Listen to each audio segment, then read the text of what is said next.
নমস্কার, 7 নিউজ নেটওয়ার্কে আপনাদের স্বাগত। বৃদ্ধাশ্রমে দিনের পর দিন অনাহারে দিন কাটাচ্ছেন আবাসিকেরা। খাবার চাইলে কপালে জুটছে কর্তৃপক্ষের হুমকি, মারধর। পানিহাটি পৌরসভার সোদপুরের ঘটনা। জানা গেছে, পানিহাটি পৌরসভার 21 নম্বর ওয়ার্ডের মিলনগড় এলাকায় একটি বাড়ি ভাড়া করে দীর্ঘদিন ধরেই চলছে এই বৃদ্ধাশ্রমটি। মোট 18 জন বৃদ্ধা থাকেন এই বৃদ্ধাশ্রমে। কেউ চোখে দেখতে পান না, কেউ আবার ঠিক মতো হাঁটতে পারেন না, কারোর আবার বিছানা ছেড়ে ওঠবার ক্ষমতাটুকুও নেই। অসহায় অশক্ত এই মানুষগুলোকে দেখাশোনা করবার মতো কেউ নেই, তাই বাধ্য হয়েই ঠাঁই হয়েছে বৃদ্ধাশ্রমে। কিন্তু এখানে এসেও চরম দুরবস্থায় দিন কাটছে অসহায় এই মানুষগুলোর। এখানে থাকবার জন্য লক্ষ লক্ষ টাকা দেওয়া সত্ত্বেও খাবার চাইলে তাদেরকে হুমকির পাশাপাশি মারধর করা হয় বলেও অভিযোগ। মারধরের ঘটনায় আহত হয়েছেন 2 বৃদ্ধা। শুনুন এই বৃদ্ধাশ্রমের আবাসিক এক বৃদ্ধা অনিতা রায়ের বিস্ফোরক অভিযোগ। সমস্যা খাওয়া পায় না, সারা জীবনের টাকা নিয়ে নিয়েছে, সব কিছু বাড়ি বিক্রি করে টাকা পয়সা সব দিয়ে দিয়েছি। 3.5 লাখ টাকা দিয়েছি। কাগজপত্র কোর্ট পেপারে লিখে দিয়েছে যে সারা জীবনের মতন আমাদের রাখবে। এই কাউন্সিলর, এই চেয়ারম্যান নামটা জানি না, এই মালিক এখানকার মালিক। হ্যাঁ, তারপরে বাড়ি গিয়ে আমাকে নিয়ে এসছে। আপনি সব কিছু পাবেন, ওষুধ পাবেন, ডাক্তার পাবেন, কাজের লোক পাবেন। হ্যাঁ, পাচ্ছেন না, কিছু পাচ্ছি না। 2 মাস ধরে চা বিস্কুট দেয়, তাও পাচ্ছি না। কতজন আপনারা আছেন এখানে? আমরা এখানে 3 জন আছি। এই ঘরে 3 জন, কিন্তু টোটাল 18 জন আছি। কিন্তু টাকা পাঠায় না। একদিন খাই বিস্কুট, কোনো দিন চিড়ে, খাবারও পাঠায় না। ওরা খাবারওয়ালাকে বলে হোম ডেলিভারি, আমাকে না বললে আমি কোথা থেকে দেবো? হ্যাঁ, আমি টাকা পাই। মালিককে ফোন করেন? মালিক ফোন ধরেই না। মালিকের বাড়ি আমাকে যে ভর্তি করেছে সে বারবার যাচ্ছে, এমনকি বলছে থানায় আমাকে বলেছে, মৌসুমি শাসিয়েছে এখানকার যে অল ইনচার্জ, সে বলেছে যদি বেশি কিছু করো অনাথ আশ্রমে পাঠিয়ে দেবো। হ্যাঁ, ধমকি দিয়ে আমাকে মধ্যমগ্রাম থেকে এখানে পাঠিয়ে দিল, বললো মরো ওখানে গিয়ে। হ্যাঁ, আবার এখানে এসেছিল, তবু আমি বললাম আমার তো কোনো অপরাধ নেই, বা আমি হ্যাঁ ধমকি দেয়। কেন তুমি খাবার কথা বলেছো? ওই যে রিপোর্টার এসেছিল, বলেছিল কি কি খেতে দেয়। আমি এইটা বলেছি যে আমাদের 3 দিন নিরামিষ দেয়, বাতাসা মুড়ি। না, এই পাই, একদিন পাই, একদিন পাই।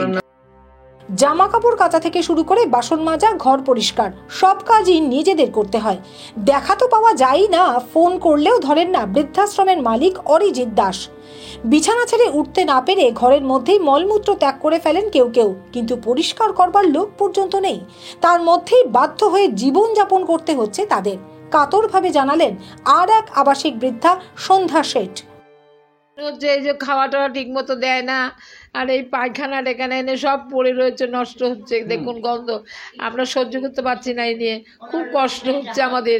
খাওয়া ঠিক মতো পাচ্ছি না, চা দেয় না আমাদের, 2 বেলা 1 বেলাও দেয় না কেউ। হ্যাঁ, আর আমাদের কোনো লোক নেই কে দেখার মতো, করার মতো। আমরা একা।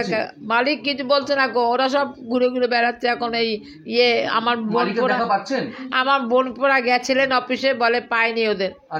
ফোন করলে ফোন ধরে না। কি করবেন তাহলে এখন? কত টাকা দিয়েছিলেন? আমি জানি না বাবা, এটা আমার বোনপোরা দিয়ে। অসুবিধা হচ্ছে, অনেকটাই অসুবিধা হচ্ছে। কি করবো এখন? চাইছি আমরা একটু ভালো মতো থাকতে পারি, খেতে পারি, কষ্ট যেন না হয়, এইটাই আমরা চাই একটু ভালো।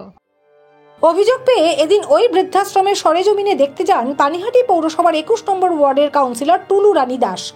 পৌর প্রধানের সাথে কথা বলে অমানবিক এই সমস্যার সমাধানের আশ্বাস দেওয়ার পাশাপাশি তিনি কি জানালেন শুনুন। না, কি বলবো বলতে, আমি এসে মোটামুটি সবাইকেই জিজ্ঞেস করছি, প্রত্যেকেরই একই কথা যে আমরা পরিষেবা ঠিকমতো পাই না। বিশেষ করে ওদের যে খাবার দেওয়া, বা ওদের যে স্নানের ব্যবস্থা করা, ওদের যে বিকেলে একটা টিফিন দেওয়া, এগুলো ওরা পায় না। সাবান তেল জল পায় না, বা অসুস্থ হলে তার যে একটা ডাক্তারি পরিষেবা, চিকিৎসার পরিষেবা, সেটা এরা পাচ্ছে না। আমার দেখে খুব খারাপ লাগলো। একজন বয়স্ক মানুষ আছে, খেতে চাইছে, তারা নাকি হুমকি দিচ্ছে, বলে অন্য জায়গায় পাঠিয়ে দেবো। তবে আমি শুনতে পাচ্ছি যে এদের নাকি ভেরি রিসেন্ট অন্য জায়গায় নিয়ে যাবে। আমি শুনেছি যে যার বাড়ি আর কি, যে ভাড়া দিয়েছে, সে আমায় বললো যে দিদি আপনাকে আসতে হবে না, আমি যে কথা বলেছি ওনার কথা ভাদ্র মাসের পরে নিয়ে যাবেন। আমি যে তাই হোক, 17-18 জন বয়স্ক মানুষ তারা খেতে পাবে না, অ্যাট এ টাইম এরা প্রচুর টাকা দিয়েছে, 4 লাখ কেউ 3.5 লাখ বলছে সবাই, আমি জিজ্ঞেস করলাম এক একজনকে, টাকা দিয়েছে অথচ তারা খেতে পাবে না, এটা তো ঠিক না। এবার আমি আজকে দেখে যাচ্ছি, দেখে গিয়ে অবশ্যই আমি আমার চেয়ারম্যানের সঙ্গে কথা বলবো, চেয়ারম্যানের সঙ্গে কথা বলে যা যা করার করবে। এবার তারপরে ওরা কোথায় নিয়ে যাবে, কী নিয়ে যাবে, সেটাও তো আমাদের জানার বিষয়, কারণ এতগুলো বয়স্ক মানুষকে তো আর আমরা ফেলে দিতে পারবো না। আর আমরা মানবিকতার খাতিরেও এদেরকে অন্তত দেখভালের দায়িত্বটা সকলের নেওয়া উচিত। বাড়ির গার্জিয়ানরা তো টাকা দিয়ে গেছে, তারা আসে যায়, তাদের ধরো খাবার দাবার মাঝে মধ্যে দিয়ে যাচ্ছে, এরা বলছে কোনো দিন খাবার দেয়, কোনো দিন দিচ্ছে না, কোনো দিন সকালে এক টুকরো রুটি দেয়, কখনো একটা বিস্কুট দিয়ে চলে যায়, আবার হুমকি দিচ্ছে, বিকেলে তো কোনো ব্যবস্থাই নেই, মানে একটা জল খাবার বা চাটা কিচ্ছু না, তারপর রাতে কোনো দিন একটু ভাত দেয়, কোনো দিন দেয় না। তো এইভাবে এরা চলবে কি করে? একটা বয়স্ক মানুষকে এত টাকা নিয়ে এসে তো শাস্তি দেওয়া হচ্ছে রীতিমতো। খবর পেয়ে ঘটনাস্থলে আসে ঘোলা থানার পুলিশও। গোটা ঘটনার তদন্ত শুরু করেছে ঘোলা থানার পুলিশ। সোদপুর থেকে রাজাদের রিপোর্ট, 7 এবিক নিউজ নেটওয়ার্ক। আরও বিভিন্ন খবরের আপডেট জানতে হলে অবশ্যই সাবস্ক্রাইব করুন 7 এবিক নিউজ নেটওয়ার্ক চ্যানেলটি, কারণ আপনাদের একটা সাবস্ক্রিপশন আমাদের কাছে অত্যন্ত মূল্যবান। পাশাপাশি অবশ্যই ফলো করুন আমাদের হোয়াটসঅ্যাপ চ্যানেলটিও। জয় হিন্দ।